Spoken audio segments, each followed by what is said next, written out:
दिनमा त हामी त पोडक फोटो पनि पाएन हेर्नुहोस् पोडक फोटो पनि पाएन अहिले त्यतिकै मान्छे आफन्तको मान्छे कहाँ लगेर त्यतिकै फालिरहेको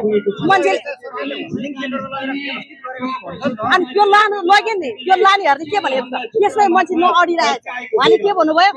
अझ आफन्त छ भने त्यहीँनिर गएर बस्नुहोस् तपाईँ भनेर हामीलाई भन्नुभयो होइन हाम्रो त बच्चा छ नि त सानो फेरि अब चारवटा बच्चाको आमा पाएको मान्छे म चारवटा बच्चालाई तेल लाएर हुर्काएको मान्छे त्यही ठाउँबाट अनि यो अहिले उपस्थित भएर मारे घरमा भाँडा मोलेर लुगा धोएर काम गरेर बनाएको घर त्यो घर हाम्रो जस्तो बनाएको छ त्यसको क्षतिपूर्ति दिन पर्यो होइन त्यसले होइन भने सुगमवासीलाई के गर्न मन लाग्छ त्यो सबै कुरो काम निर्णयले गर्नु पर्छ हामीलाई छोड्दै छोड्दैन हामी त लालपुर त बनाएर हामीले त्यही घरमा दिनुपर्छ त्यो हाम्रो घर कसरी बनाएको छ त्यस्तै बनाइदिनुपर्छ त्यो घर बनाउने बेलामा 20 लाख रुपियाँ खर्च लाग्यो अहिले त्यो ऋण तिरेको छैन अब कसरी दिन्छ त्यो ऋण भनेर मान्छेले साउहरू पराइरहेको छ किन काममा दिएछ हामीले पैसा भनेको छ हामीले त मारे घरमा भाडा मोलेर भए पनि त्यो पैसा तिर्छु भनेर त्यो मारे घरमा भाडा मोल्छु भारी बोक्छु हामी त्यो पैसा ऋण तिर्छु अनि घर बनाउँछु भनेर हामीले बनाएको घर हेर्नुहोस् होइन अब पछि बालिन सरकार जुन सरकारले आए पनि अब हामीलाई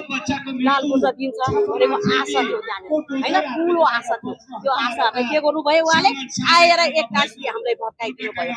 अहिले हाम्रो त मन त मानेको छैन नि त रुन त मन लाग्छ भर्खरै रवि लामिछानेले आफ्ना सबै 182 जना सांसदलाई राखेर तपाईहरु नचिन्नुहोस् हामी समस्याको समाधान गर्दैछौँ कुनै पनि राजनीतिक दलका गुण्डाहरू आएर तपाईहरुलाई उकास्न सक्छन्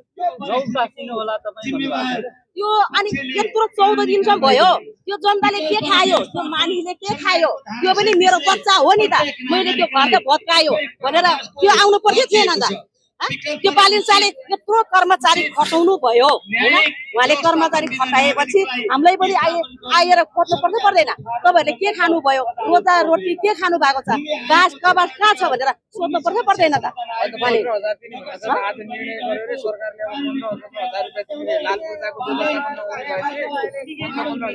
15000 त्यो घर बन्छ हाम्रो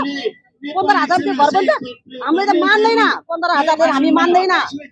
यसै त 15000 दिनु पर्छ पहिला छानबिन गरेर उठाउनु पर्दैन त्यो 15000 हामी मान्दैन 16 हिसाबले हुकुमासीको नाममा